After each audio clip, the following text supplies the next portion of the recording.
কি ব্যাপার, রাগ হয়েছে নাকি? হ্যাঁ, তাহলে ট্র্যাক প্যান্টটা কি হলো? হলো কিছু বললো? কিছু বললো? তাই বলছে? কে বললো? হ্যাঁ তাই বলছে। তা আজকের জন্য কাজটা হলো তো, চললো তো? শ্রেয়সীকে? ও ওইদিকে, এদিকে ওর বাড়ি। Good morning everyone, welcome to my channel Ushas ব্লগে তোমাদের সকলকে স্বাগত। আজকে একটি নতুন ব্লগ নিয়ে তোমাদের সামনে চলে এসেছি, আর সাথে থাকো সারাদিন ধরে আমি কি করছি তোমাদেরকে দেখাচ্ছি। অলরেডি আজকে আমি অনেক দেরি করে ব্লগটা শুরু করলাম, আর ছেলেও স্কুল থেকে চলে এসেছে, আজকে হাফ ডে ছিল। চলো পরে আসছি আবার।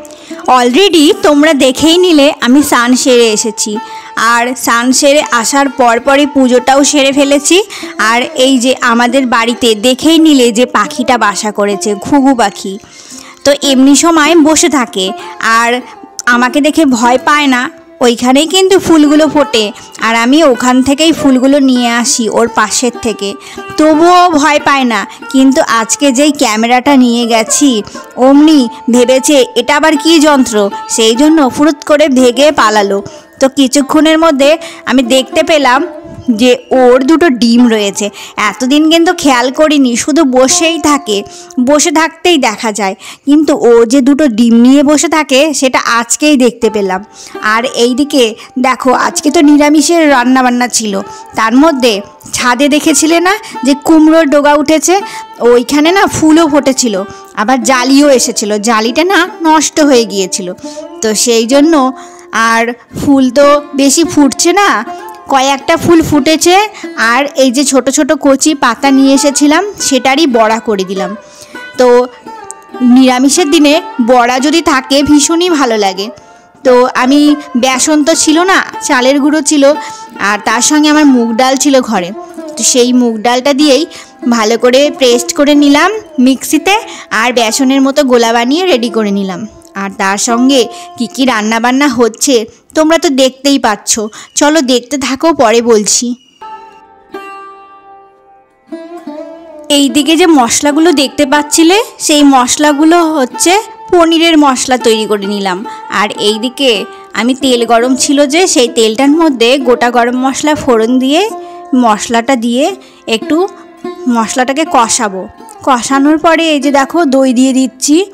আমার ছেলে পনির খেতে ভীষণ ভালোবাসে, পনিরটা আগে খেতে জানতো না, তারপরে যখন স্কুলে একদিন ওদের প্রোগ্রাম হলো, আর সেই প্রোগ্রামে পনিরের সবজি ছিল, আর সেটা খেয়ে এসেছে, খুবই ভালো লেগেছে।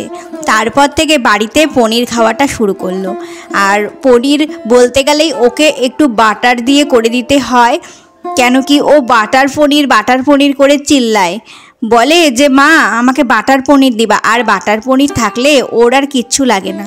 তো বাটার পনিরটা তো আর সেইভাবে করতে পারি না, তার সঙ্গে তো আলু দিতেই হবে, আমরা যেহেতু বাঙালি, বাঙালিদের আলু থাকবে না কোনো সবজিতে, তা কি কখনো হয়? সেই জন্য আলু দিয়েই ওকে বাটার পনির তৈরি করে দিই। তো তোমরা ভাববে যে বাটার পনির, তার মধ্যে আলু, আবার কি ব্যাপার, এটা আবার কী ধরনের বাটার পনির? তো যাই হোক, তোমরা রান্নাবান্না দেখেই নিলে। আর আজকে চলে এসেছিলাম ভারত সেবাশ্রম।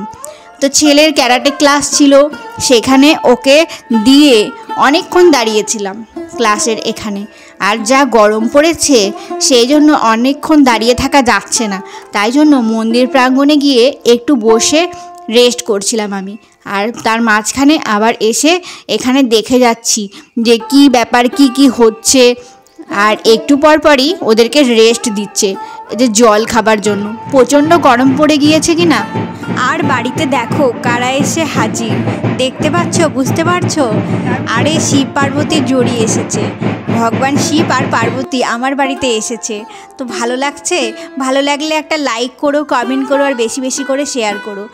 বাড়িতে ক্যাব বলে এলাম, আর হাত পা ধুয়ে সন্ধ্যা দিব, আর সন্ধ্যার সময় এরা এসে হাজির। তো এরা এখন দেলে নেমেছে, তো দেল ঠাকুরকে না আনেনি। 13ই এপ্রিল চৈত্র সংক্রান্তির পুজো আর মেলা সব কিছুই রয়েছে। তো এখন আর সেই জন্য ঠাকুর কম নিয়ে বেরোচ্ছে, এরাই বেরোচ্ছে বেশি বেশি করে। তো এসেছিল চাঁদা নিতে, আর চাঁদাটা নিয়েও চলে গেল। ছেলে তো ভীষণ ভয় পেয়ে গিয়েছিল, বাড়িতে এসে ঘুমিয়েছিল একটু, হঠাৎ করে এদেরকে দেখে আতঙ্কিত হয়ে গেছে। আর এই যে দেখো পাখিটাকে দেখতে পাচ্ছ, এই দেখো পাখিটা বসে রয়েছে। বন্ধুরা, আজকের ব্লগটি কেমন লাগলো অবশ্যই কমেন্ট করে জানিও। তোমাদের এই সুন্দর সুন্দর কমেন্টগুলো আমাকে অনেক উৎসাহিত করে। তো কমেন্ট বক্সে অবশ্যই তোমাদের মূল্যবান কমেন্টগুলো দিয়ে যেও। আর যারা নতুন দেখছো অবশ্যই চ্যানেলটিকে সাবস্ক্রাইব করে রেখো। আজকের মতো এইটুকুই। তোমরা ভালো থেকো, সুস্থ থেকো, টাটা। সন্ধ্যা দিচ্ছিলাম আর এই মুহূর্তে এসেছিল শিব পার্বতীর জড়ি। আসলো, একটু নাচলো না, অনেকক্ষণ আগেই আসছে। আমি ভাবলাম যে আমাদের বাড়িতে আসবে কিনা, তো আসলো, পুরো নিয়ে চলে গেল।